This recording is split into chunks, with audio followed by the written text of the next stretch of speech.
from the dummies of Marcos to the Philippine coffers will be distributed to the victims of human rights violations. Yan, human rights, narinig yung mga kapatid. Siyempre, itong bisita natin ngayong gabi ay ang tagapangulo po ng Commission on Human Rights. Walang iba kundi si Loretta Ann Rosales. Magandang gabi po sa inyo. Magandang gabi po naman. Alam ko napaka-busy niyo yung tao, pero salamat po sa pagdalaw po sa amin dito sa Wasak. May gusto kong unang tanong, Lord. Ma'am, lagi kasi ako napagkakamalang parang masamang loob sa mga MRT, kunyari nakapila, tapos pag nakikita ako, gaganon. Human rights violation ba yun, ma'am? Pag ganitong mukha, may human, ba yun? Parang ganon. Bakit naman? Maganda naman ang mukha mo. Ayun. At dyan po nagtatapos ang ating programa ngayong gabi. Pagkakamalan ako palagi hold up. Itong post ng pagiging chairman ng Commission on Human Rights, was it everything that you expected it to be? Ay, hindi. Maraming disappointment.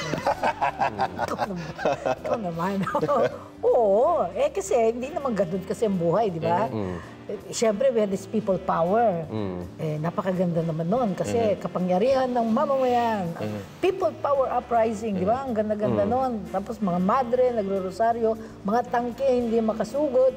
Di ba? Tapos talagang binigyan ng mga rosas yung mga sundalo. Bigay na bigay naman ng mga sundalo. No? Ayun. So, napakaganda ng konsepto.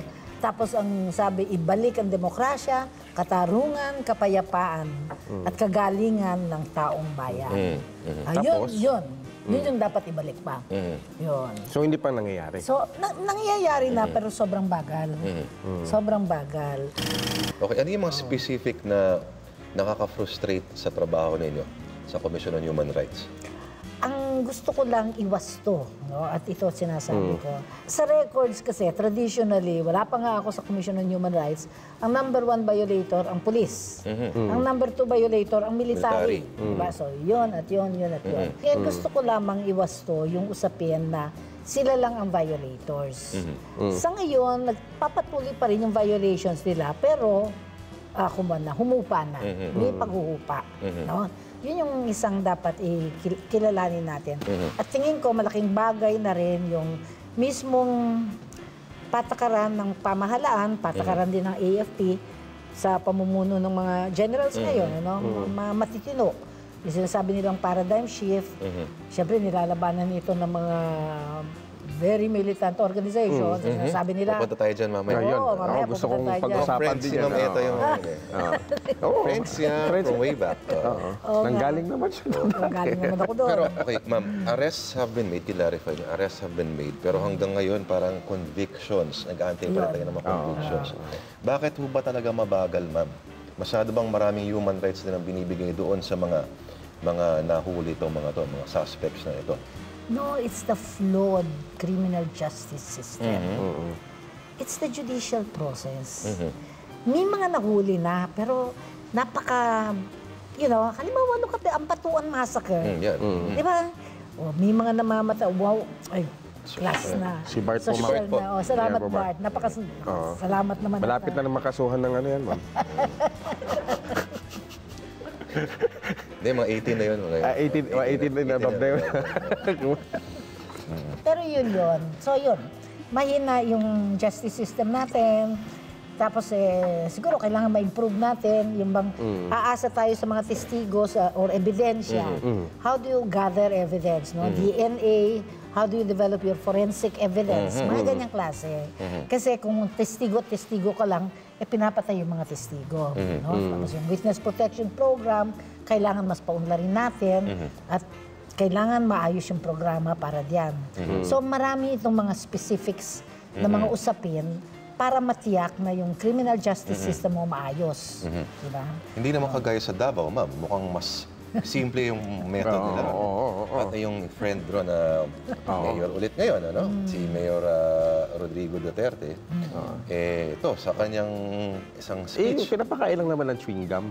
Sabi niya, pag yung sa mga loob, pag pumasok kayo ng pa-vertical, baka labas yung horizontal. Horizontal na. Kaya papakainin ka ng chewing gum, di ba? Parang gano'n. Okay, pero ma'am, apparently, itong klase ng sistema niya, pagdating sa quote-unquote justisya, very popular sa Davao at mahal na mahal siya ng mga Davaoenos.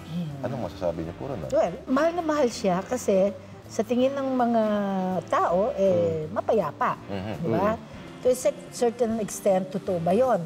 Well, kung yung mga tao they feel secure, na hindi may mga magnanakaw na pumupunta sa mga bahay nila, you have to recognize that particular truth. Na that's where they draw yung security nila. Diba? So, i-recognize mo yun. But, kasi naman tayo, we live in a democratic society, theoretically, di ba? And ang ibig lang sabihin nun, ang bawat tao, pantay-pantay dapat yung pagtingin natin. Tapos maraming dahilan kung bakit ang mga tao, they commit crimes. No? So, hindi naman dahil sa gutom sila lagi. No? It also has to do with the fact that medyo yung environment nila unfavorable and tapos nakukonsila. So, komplikado yung mga ganong klaseng usapin. Kaya, para sa akin, contrary kay Mayor Duterte, tingin ko, any suspect who is arrested must have his due process. Diba? Ngayon, improve natin ang criminal justice system para sa ganon, hindi napakabagal. Siguro si Mayor Duterte masyadong Mainipin. Mainipin. Kaya gusto niya yung abbreviations.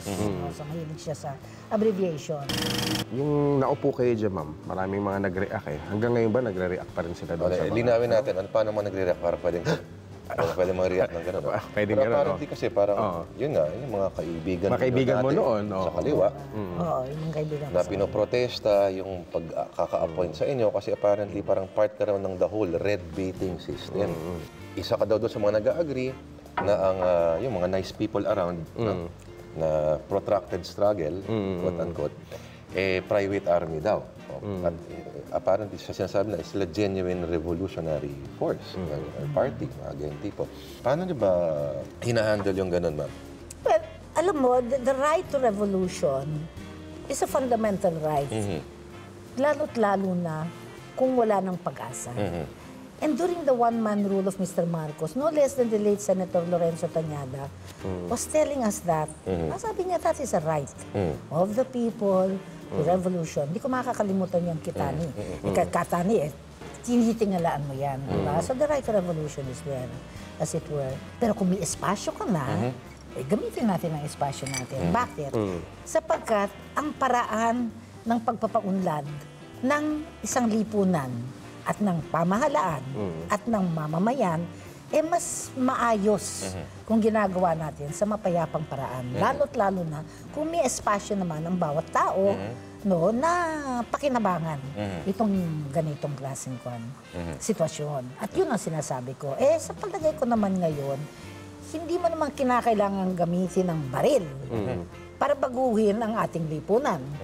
Hindi naman ako kinakailangan gumamit ng baril. Pero sa tingin ko, nagtatrabaho pa rin ako para baguhin ang ating lipunan. So, yun ang aking sagot sa kanila.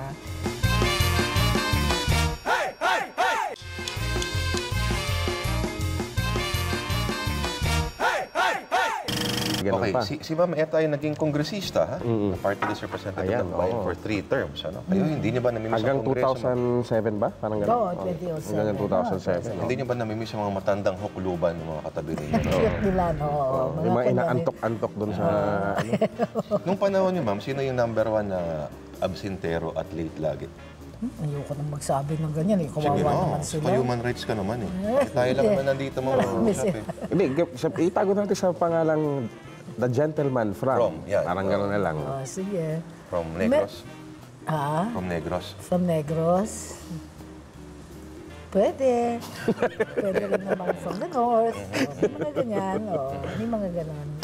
Pakiramdaman niyo kung nakakasulubong ninyo yung mga tipong gentleman at lady from the north. Mga ganyan. Actually, mga ganito ba? Yung mga anak ni Imelda. Ganito ba? Si Amy, kasama ko yan.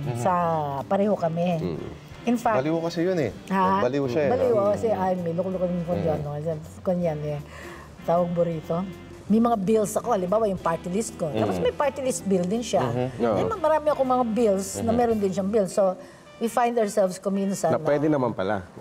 Oo. She has a very good sense of humor, si Amy Marcos. And then she's siyempre, matalas mag-isip. She has a good sense of humor. Tapos kung siya, yung... Magaling din pala, ano? Oo, tsaka kung siya, she's witty and kumbaga, a regular fellow, kung yung sinasabi nilang gano'n. Sa tingin mo kung nakasabay mo si Gloria Macapagal Arroyo sa Kongreso, what kind of experience would that be? I've always been civil to Gloria Macapagal Arroyo. Paano yung kunyari? Hindi lang niya nagustuhan kasi I tried to impeach her. I don't blame her naman, di ba? Kung may hindi ka kasundo sa Kongreso at magkakasalubong kayo sa hall, paano yun? Actually, pero he's gone already. I saw him, sabi ko gano'n, di ba ikaw yung nag-torture sa akin? Ay, pupunta tayo dyan mamaya. grabe, no. Sige, pupunta tayo dyan mamaya. Taga-Cagayan yan eh. Naalala niyo pa siya. Paano nyo inaano yun? How do you handle that? Ayun, yun na nga, di tinanong ko siya, point blank. Pero, Hindi ka niya naalala. Of course, naalala niya ako, kilala niya ako, ha? Okay, kasi explain natin mga kapatid. Ano? Dating Cagayan representative, si Rolando Aguinaldo. Tama? Rodolfo Aguinaldo, a.k.a. Agi.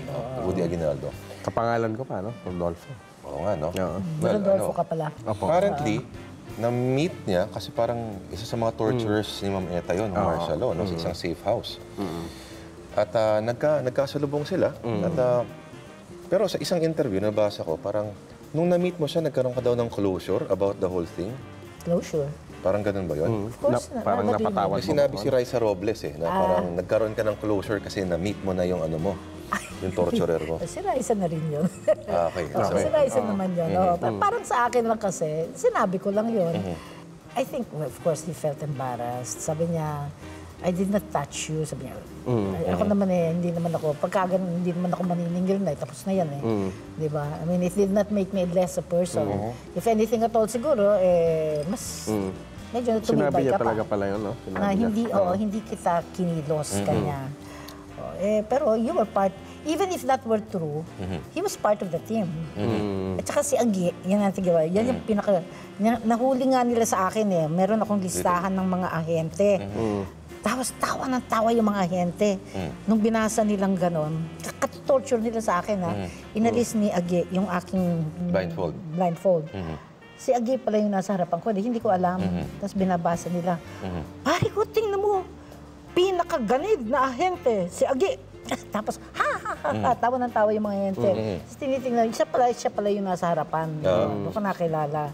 So, inalis niya yung blindfold ko. Tapos, sabi niya, okay ka lang dito, gano'n. But after the torture already. So, of course, I knew that he was part of it. Diba? Yun. Ang nakakatakot kasi ngayon, akala natin kasi nung panahon ng diktadurya, parang merong centralized source of evil. Pero apparently ngayon, yung mga bata parang hindi centralized ang evil. Merong human rights violation nangyayari sa kanya-kanyang fiefdoms sa probinsya na may mga warlord. At minsan, mas nakakatakot yun kasi hindi natin control. Walang control ang central government. Yan, tama ka riyan. At yan ang sinasabi ko, na ang problema, hindi lang yung militar o yung pulis, yung private armies. Sino nag-oorganisa nitong private armies at para kanino itong mga private armies na ito? So, yun nga yung sinasabi mo, yung mga fiefdoms, mga warlord rule, di ba? Mga feudal lords. Example pa, freedom of the press. Absolute kahit murahin mo si Pinay ngayon, okay lang yan. Pero kung ako, radio broadcaster ako sa isang maliit na taon, halimbawa, at minura ko yung mayor, hindi ako magtatagal ng dyan. Parang mas safe pamurahin ng presidente kaysa yung mayor sa iyong bayan. halimbawa, dun sa may norte, tapos kakanan ka. Mayayari ka dun. Starts with the letter A. Ayun. Ayan, ganyan tipo, di ba? Paano yun? Ang hirap kasi nun, Miss Eta, no? Napakahirap. Totoo yan. Alam naman nila yan Ang problema natin, mga private armies, ang dami niyan. Tapos, samot-sari yan. Tapos ginagamit ang mga katutubo yan. Di ba? May mga bata pa dyan. May mga bata pa yan. So, complex ang problema. Yan. And then, so, yan, I discussed that with the military at saka with the police. Kasi itong mga police, namumroblema rin sila. Halimbawa, yung RIDO. Yan, clan war. Yung clan war nila, kaya ang malaking bahagi ng mga evacuation centers, resulta nitong mga RIDO na awayan na nangyayari. So medyo complex ang sitwasyon. Hindi siya black and white. Hindi siya centralized, di ba? Kundi nagsabog kalat-kalat na ganon. So anong paraan doon? Ako, hindi madali ang paraan, pero ang kailangan multi-stakeholders, ibig sabihin media, gobyerno, mamamayan, CHR, lahat. Maging ang mga militar at pulis, nagtutulungan, nagsasama-sama sa pagdudutas ng problema. Are you able to keep up sa sobrang daming probinsya at sobrang daming ng kaso sa Pilipinas? Ang maganda diyan, siyempre hindi ko nakikip track lahat, pero ang maganda riyan, ang mamamayan, they write to me. Di ba? Tapos, yung Facebook nga, pag-aaralan ko ng mas magiging masipag ako. At pati yung Twitter. Oo, tinigil niyo yung pagtitweet ninyo. Tsaka yung vlog niya, ma'am. Nawala na huli yung niyo vlog pa niya. isa sa- Vlog ko nga, ano ko, alam pala ninyo, ano, o sige, o sige. Wala na yung vlog, ano? Sige, you're reminding me, o sige. Kasi itong mga bagay na ito, i-react. Maganda po, ma'am, mag-tweet kayo madaling araw. Para nakakasama niyo sila, ano. Wag, mga basagolero yun, tol. Ano yung pinaka-weird na human rights case na nilapit sa inyo? Walang isa sa pinaka-weird yung pinadidila nila yung flagpole. Oo. Kanino? Sa mga kadete. Yun. Yun ang talagang yun. Yung natandaan ninyo yun? Yung anti-hazing. Hazing, yung hazing. mga ganyan, Oo. Pumutok yun. I think that was one of the reasons why sa ngayon, medyo na-reduce yung torture cases, at saka nag-con sila. Talagang pumosisyon sila. Yun, medyo na-weirdan ako doon. At nakuha ko yun dahil may nagsumbong. Parang yung binayog, di ba? Sa Tondo. Napapasok ko sa Tondo. Alam mo yun, Jun? Hindi. Tinalian yung longganisa. Alam ko yun, oo. Sa tapat ng ano yun. Alam ko yun, oo. So yun, mga Tsaka yung may weirdo rin yun. Yan ang weirdo. Nasa video pa yun, di ba? It takes all kinds. Isang mabilis lang, sa mga humihirit na mga walang alam na, buti pa na panahon ni Marcos, mura ng galunggong. Ano ba ang pwedeng panampal na instant sagot sa mga ganun, Ma'am Eva? Sa totoo lang, krisis nung panahon ni Marcos. At nagkaroon ng capital flight. Gutom ang mga tao nung panahon. May mga placard yan, ha? Gutom kami. Ganun yung placard doon, eh. Oo. Ang gutom, hindi, yung freedom from fear, freedom from want. Yung dalawang yon. Freedom from fear, dapat meron tayong karapatan na malaya, magsalita. No? At Nung panahon na yun, mag-umpisa. wala. Nung panahon na yun, wala. Yun yung fear. Tapos yung want, yung gutom. Economic rights natin. Kailangan mabigyan tayo ng pagkakataon na makapaghanap buhay din. Diba? At malaya tayong makapag-aral. At, so yun.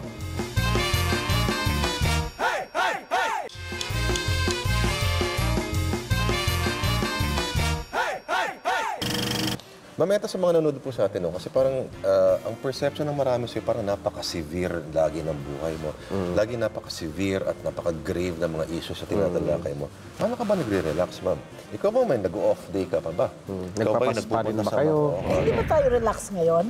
Hindi nakaka-relax naman ako. Nakaka-relax. Hindi. Pagka-relaxation, kasama ko naman yung pamilya ko, yung excursion kami, o nagpupunta kami, halimbawa, nagpaplano kami sa pupunta sa somewhere outside. Punta kami sa Laguna and so on. No? So may mga ganong relaxation. Sa panahon na meron akong nahihirapan lang ako sa masyadong hectic ang schedules, yun, I enjoy, I swim like a turtle. Ang bagal-bagal ko, but I swim. And I have endurance. I can swim Pero and swim and meron swim. din po kayong, binigyan din kayo ng gobyerno ng ano, parang mga polis na kasama nyo, gano'n. Meron din. Hindi naman. Ayoko ko sumama ng pulis mo. Yung parang protection, mga gano'n. Walang binibigay sa inyo. Security, Security. Meron akong meron ako, pero civilian, mga empleyado sa empleyado ng Commission on Human Rights. Kasi may kwento dati to si ma'am, parang dalawa kayong mag-asawa yata na hinuli, di ba? Oo.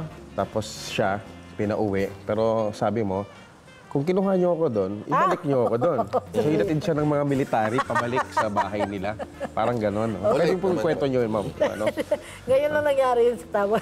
Eh kasi hinuli nga nila ako. They picked me up from the house, di ba?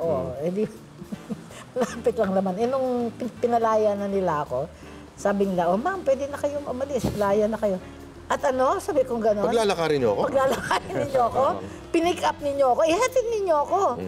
Pambihira naman, ma'am. Ngayon lang kami nakakita ng tao. Pero kumuha sila ng jeep, hinatid nga nila ako. Hinatid din kayo, no? Hinatid ako. Naging close ba kayo ni Pinoy sa Kongreso noon? Oo. We were actually, nasa kwan kami. We belong to the same committee. Pareho kami pumasok na bago. And then, si Congressman Adjong, ayaw mag-chair. He was the chair eh. Ayaw mag-chair ng Commission on Human Rights. Committee on Human Rights. So si President Noynoy ang nag-chair. So he was the acting chair, tapos member lang ako. Tapos, at the second session, ako na yung naging chair. Member naman siya. May inkling ka na magiging presidente, Of yung course hinayupak not. na yun. Of course not talaga. Oo, sino ba? Kahit nga siya, no? Pakiblip ka yun. Pwede ba? Kahit naman tanungin mo siya, hindi naman niya maiisip yun. Ano yung impression mo sa kanya noon, ma'am? Anak ba talaga ni Cory to? Alam mo, nakakatuwa siya kasi I remember one time, nasa Marinduque kami. Parang nasa student days pa siya. Ako naman teacher ako. Tapos, ang dami niyang tanong. Tanong siya ng tanong about siyempre, I was in the mass movement, I was in the political movement. So, alam naman niya na I belong to the left. Pero tanong siya ng tanong. Pero natuwa ako kasi yung questions niya were very objective. Walang bias. It was not coming from somebody na slanted. It was just coming from a curious mind. Naive, gano'n. Hindi naive. Hindi naive. Naiiba. Curious. Curious mind. So that's where I appreciated him first. Like akong ganun. He was asking a lot of questions because he wanted to know. Not because he wanted to get back at you or what. No, yun. That was my first encounter with him. Then the next thing already was when we were In Congress. In Congress. So naniniwala ka na the presidency is a matter of destiny, not sheer Nietzschean willpower? Well, I guess it's a combination of a lot of things. Ang kompleks ng problema ni ma'am kasi pwedeng lahat ng aspekto ng lipunan pwedeng mag-fall under sa Human rights. jurisdiction niya. Kunyari, ito mga problema sa traffic, di ba? Sabi mo, okay, papatanggal natin yung mga bus driver, yung mga bus clear. Pwede umangal magreklamo. yung mga bus driver na parang karapatan namin, karapatan ng pantao na. Kami magreklamo yung mga ganitong mukha. Parang any issue can be twisted so as to make it look like it's a human rights issue. Oo nga. Yeah, kasi we have human rights, di ba? Pero alam mo yan, kasi inclusive yan. Like for instance, we're addressing business and human rights right now. Di ba, isipin mo, ang businessman, bakit anong pakinila sa human rights? Pero dahil sa crisis, because of the economic crisis, the United Nations conceived, talagang pinag-usapan nila na kailangan ang mga negosyo ngayon, kailangan may karapatang pantao na perspective. Kaya ganun yun. So, bus drivers, ganun din yung dapat iisipin diyan. Kaya yung mga bus companies, kailangan igalang nila yung kanilang mga empleyado ng mga bus drivers. So, usapin na yun, no? Ngayon, pero igagalang mo rin ang komunidad. Dahil kung congestion nga naman ng traffic, araw-araw na ginawa ng Diyos, kailangan naman meron tayong dapat gawin yan. Alright. Huling katanungan sa inyong Mama no? Kunyari, bukas, kunyari lang, paano ka na bukas? Anong gusto niyong huling kakainin mo? Uulamin po ninyo? Pagkain pala.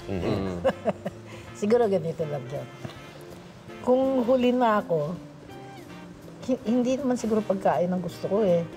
Kung huli na lamang ako, huling araw ko na, gusto ko, kasama ko yung mga mahal ko sa buhay. Pero anong kakainin ninyo? Anong kakainin sige na nyo? nga. Anong pagsasaluhan ninyo? Pagsasaluhan namin. Simpleng usapin lamang. Kumain kami ng katutubong pagkain, mangga at suman. Yan. Sarap no? At tsokolate. At saka yun, tabli yan. Makasimple ng ni Ma'am Eta. Ma'am Eta, maraming salamat po. Mga kapatid, Commission on Human Rights Chair Loretta Ann Rosales. Maraming salamat po sa Maraming pagdalaw po salamat. sa Thank you po. That was- Napaunlakan nyo It was a kami. pleasure. Opo.